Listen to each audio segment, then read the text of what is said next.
Почнуваме со ова издание на информативната програма, а со првиот материјал одиме во Малешевијата. Министерката за култура денес беше во работна посета на Берово, град кој за оваа година е прогласен за град на културата. Канческа Милеска го посети и манастирскиот комплекс Свети Архангел Михаил, каде што се завршени конзерваторските работи на покривот на црквата и северозападниот конак. Официјално Берово е прогласен за град на културата за 2017 година. Предвидени се околу 100 содржини, театарски представи, концерти, ликовни изложби, литературни промоции, со кои ќе се овозможи една културно-туристичка преродба на оваа општина. Втората половина на месец март ќе започнат сите активности, ќе има огромен број на настани, над 100 настани ќе се реализираат овде во Берово, големо присуство на театри од нашата држава и од регионот, ќе настапи македонската опера и балет со солисти, со балетот, ќе настапи Софиската опера, така да ќе има голем број на настани, значи и за помладата популација и за постарат и за сите генерации. Ќе има настани, кои настани, јас верувам дека ќе го зголемат и бројот на туристи и на гости и со тоа ќе ја покренеме и економскиот напредок на нашата општина. При денешната посета на Берово, министерката го посети и манастирскиот комплекс Свети Архангел Михаил, за да се зачува манастирот кој е изграден во 19-тиот век. За конзервација и реставрација новој манастир Министерството за култура издвои 8,5 милиони денари. Минатата година беа издвоени 4 милиони денари, значи за оваа прва фаза, а веќе оваа година до крајот на годината ја завршуваме и втората фаза, каде што ќе се работи на зајакнување, на консолидација, значи на столбовите на црквата и декорација и зачувување на интериерот и декоративните елементи.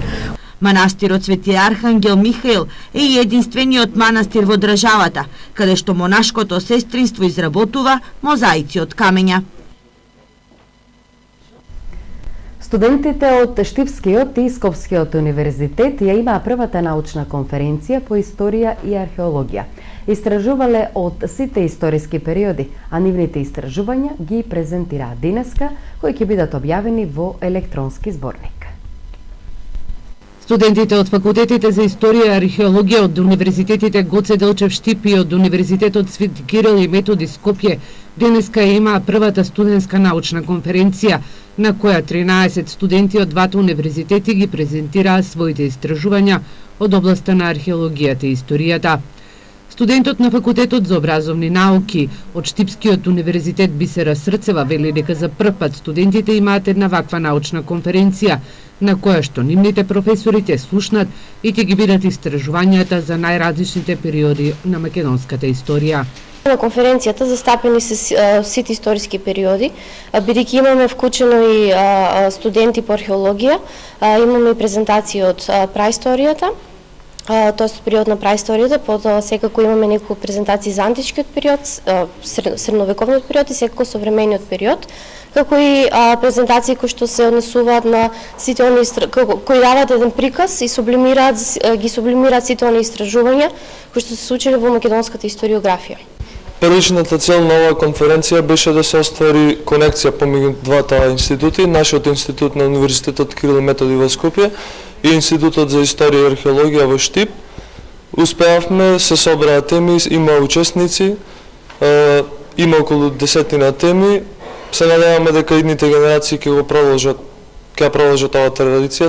Универзитетскиот професор на факултетот за образовни науки, катедра за историја и археологија Трајче Нацев забележува дека денеска виделе и слушнале интересни истражувања од страна на студентите, а притоа користејќи ги публикациите, архивите, библиотеките, резултатите од археолошките истражувања, кои ги прават уште во првата година. Штипските студенти, значи по археологија, беа во Гевгелија, на археолошкиот локалитет Вардарски рид, беа вклучени во проектот Пајински утврдување населби по Бригалница, значи лани бевме во општина Делчево, оваа година значи повторно пак ќе продолжиме. Студентите забележуваат дека ваквите научни конференции покажуваат дека тие сакаат да истражуваат во делот на историјата и археологијата. Нивните истражувања ќе бидат објавени во електронски зборник, кој ќе биде објавен и достапен за јавноста за да се прочита.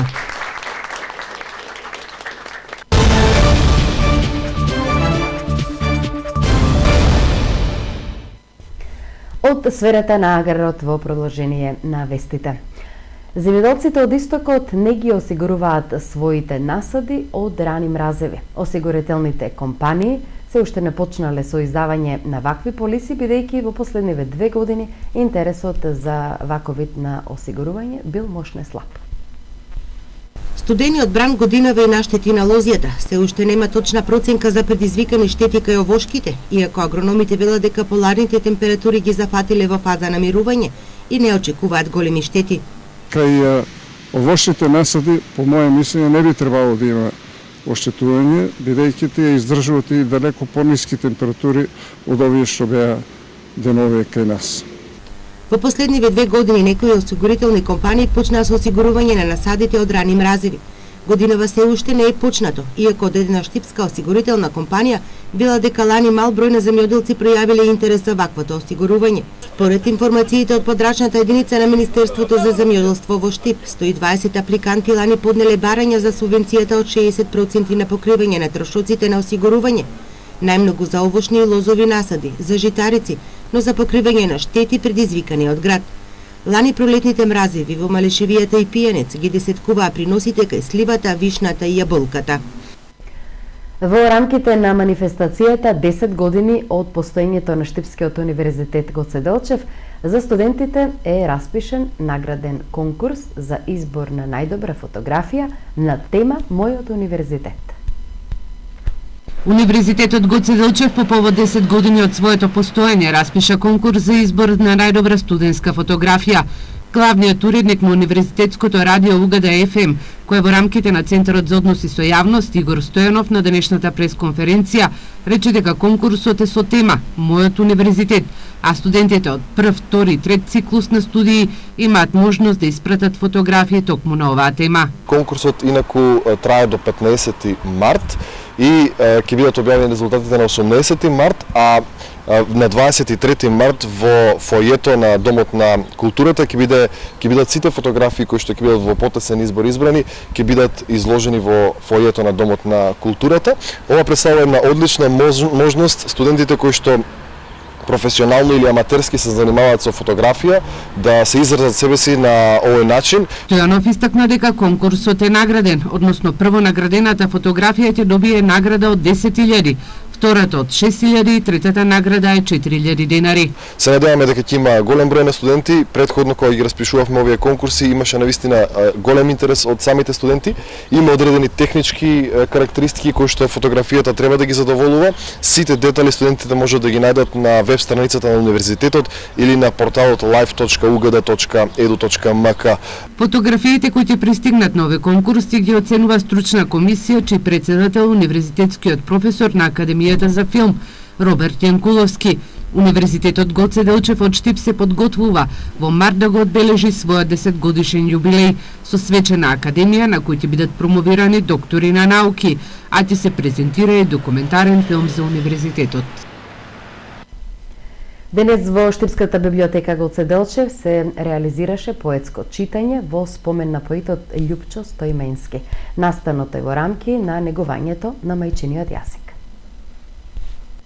Во спомен на поетот Љупчо Стоименски во Штипската библиотека на иницијатива на неговото семејство, подсетување на ликот и творештвото на Стоименски, а сето тоа во рамки на одбележувањето и негувањето на мајчиниот јазик.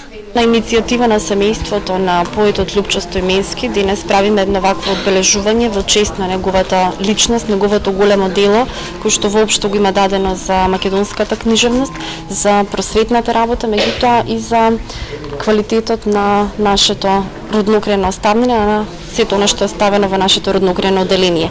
Ова се реализира во рамки на програмата по повод Светскиот ден на мајчиниот јазик, а воедно и по повод одбележување на 10 години од неговото упокојување, 86 години по повод неговото раѓање и 60 години од првата негова објавена збирка.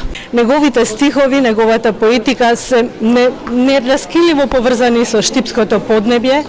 Тоа ќе се слушне денес, ќе се забележи, ќе се почувствува и во неговата поетика Штип е неодминлива алка. Богатото творештво на Лјупчо Стојменски е поврзано со Штип. Лјупчо Стојменски остави за себе своето дишење, своите надежи, своите верувања, сонови и сонувања, ги забележа на тие 10 поетски книги и со тоа влезе во колективната меморија на македонската поезија, а на Штип како град еден од значајните и неповторливите личности. Има повеќе збирки напишано поезија, меѓу двата брега, поле, под него морето, светносната нишка и многу други. Треба да се каже дека тој е еден од нашите најслободарски поети и тој во овој миг со неговото творештво е можеби еден од најактуелните, затоа што уште во првите своји поетски книги, па и понатаму, тој станува најжестоко, најсилно во одбрана на јазикот, на идентитетот, на татковината.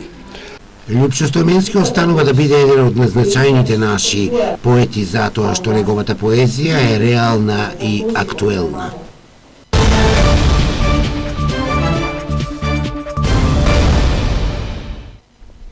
Во продолжение на вестите, податоци од Државниот завод за статистика.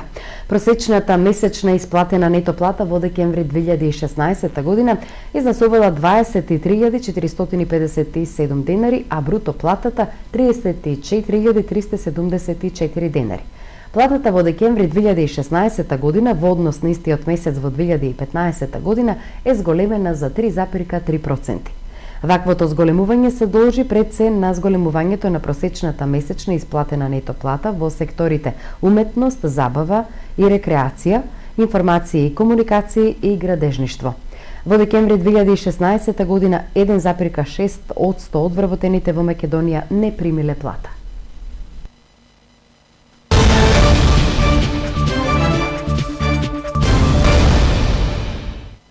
Вечерва уште една тема од сферата на аграрот. Субвенции се уште нема, а земјоделците почнаа со подготовките за овогодинешната реколта. Парите им се потребни за подготовка на расадите во градинарското производство. Земјоделците почнаа со прихрана на есенските посеви. Потребни им се пари да купат ѓубрива за нивите посејани со јачмен и пченица. Рано градинарите влегоа во пластениците, почнаа со правењето на расад.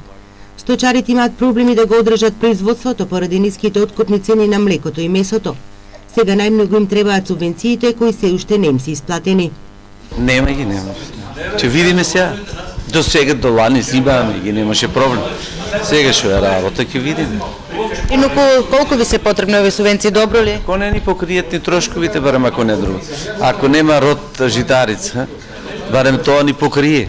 Ако не, тоа па ичпа, за никаде. Голем дел од трошоци ни ги покриват, како за тековно одржување на опрема, така за сеидба. Дел од сточарите во Штипско побараа измени во календарот на исплата на субвенциите. Тие да ги добиваат кон крајот на годината. Исплатата на субвенциите е закочена, наскоро ќе почне аплицирањето за нови субвенции. Во Штипско и Карбинско исплатата била реализирана само 5%, информираа надлежните од подрачната единица, а законскиот рок за исплата е до крајот на јуни. Пред спортот екологија, а од снимениот материјал кој следи, се чини дека градот Подисарот не може или пак не сака да се ослободи од лошиот еколошки амбиент и тоа во центарот на Штип. Овој крајно град еколошки неред е амбиент во центарот на Штип. Овде по долг период низ скалите од пасажот на зградата се поминува покрај нередени гајби со шишиња, но околу отпад како на буниште. На просторот кај зградата помеѓу улиците Ѓорче Петров и Кирил Методи повторно доминира еколошки хаос. Расфрлани отпадоци, низ скалите гајби од шишиња и она што кафулињата го оставаат, мислејќи дека е тоа нивни простор. Време е еколошките инспекции да излезат на терен и да ја стават оваа состојба под ред. Граѓанската реакција е можеме ли сите заедно да си ставиме ред за еколошка дисциплина? Ако не ќе можат ли и дали сакаат инспекциите да ги активираат алатките за еколошки ред? Не ми се допаѓа, тоа треба да го најдете собственик кој е и некого страна. Не, а и луѓето фрлат, целиот простор е. А и луѓето тоа што фрлат, кога ќе ги фанат, нека се одговарат. Треба да се одржава хигиена. Смета да биде прибран на едно место и имаше служби кои тоа ќе остранат и готово. На некој во секоја продавница треба да има си дека се чува стоката него. Отпадоците треба да се избират, ја го нашолите во центарно градот, тоа е тен срамота. И само да подсетиме, вакви грди еколошки слики има на повеќе места низ градот.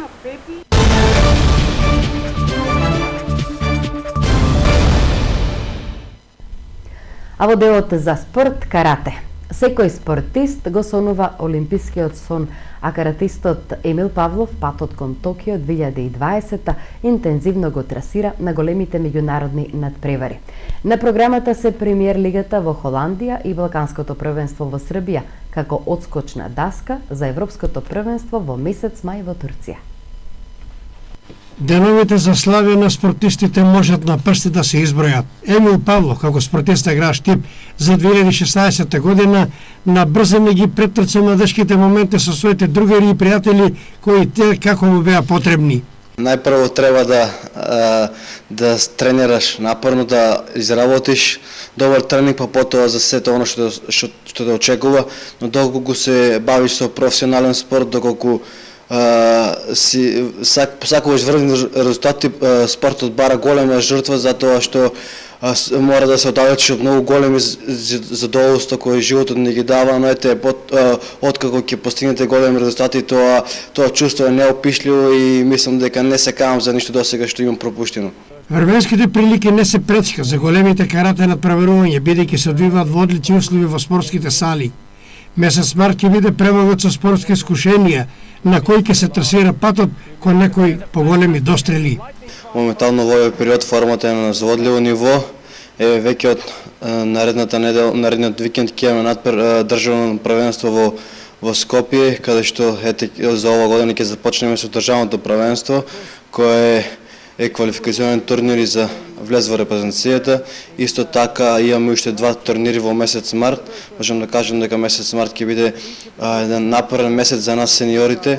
Ќе настапиме на 17 март на премиер лигата во Ротердам, Холандија, потоа на 25 март исто така на Балканското во Србија. Овие надпревари ќе бидат еден квалификационен циклус за влез во репрезентација. Најдобрите од овие турнири ќе представуваат Македонија на Европското првенство кој ќе се одржи од 4 до 7 мај во Турција. Се надевам дека ќе имаме една успешна сезона и оваа година, бидејќи како што знаеме каратето влезе во олимпиското семејство, така што ова ќе биде едно прво европско првенство по влегувањето на каратето во олимписките игри. Одлуката каратето да биде олимписки спорт носи зголемен интерес за учество на разни турнири и масовносни учесници од најразлични возрастни категории, за кои Македонскиот олимписки комитет и Агенцијата за млади спорт великодушно ќе помага. Јас поточно влегувам во тој процес за Олимпијадата во Токио, каде што Македонскиот олимписки комитет и Агенцијата за млади спорт заедно со Карате федерацијата ќе вложат многу во подобри услови за што подобро ние каратистите се подготвиме за овие олимписки игри, така што најавени се уште од сега настап на голем број надпревари, на голем број кампови надвор од државата и се надевам дека заедно во 2020 година ќе оствариме својата цел, тоа е Македонија да има настап на овие игри со обезбедена норма, но не само со обезбедена норма, туку и да има борба за медал. Емил Павлов со своја лична желба и најголема спортска цел. Па се надевам, дај Боже, тоа е моја најголема цел досега во мојата кариера, бидејќи за секој спортист е сон да настапи на една олимпијада. Откако каратето влезе во олимписките игри, и ние имаме шанса да си го оствариме нашиот сон. Се надевам дека ќе бидам на олимписките игри во Токио, ќе тренирам ако трпно до 2020 година, па дај Боже да настапа на тие игри. Скромноста го краса Емил Павлов, а зрачењето на неговата спортска страст најдобро на своја кожа осетиле неговите противници. Со своите резултати постигнати успеси, Емил Павлов достигна рейтинг за кој заслуга имаат и неговите тренери, како и раководството на македонската карате репрезентација. Овде ја завршуваме оваа информативна емисија. Ви благодариме за вниманието и ве покануваме и во продолжение да останете со содржините на Ирис телевизија. Довидување.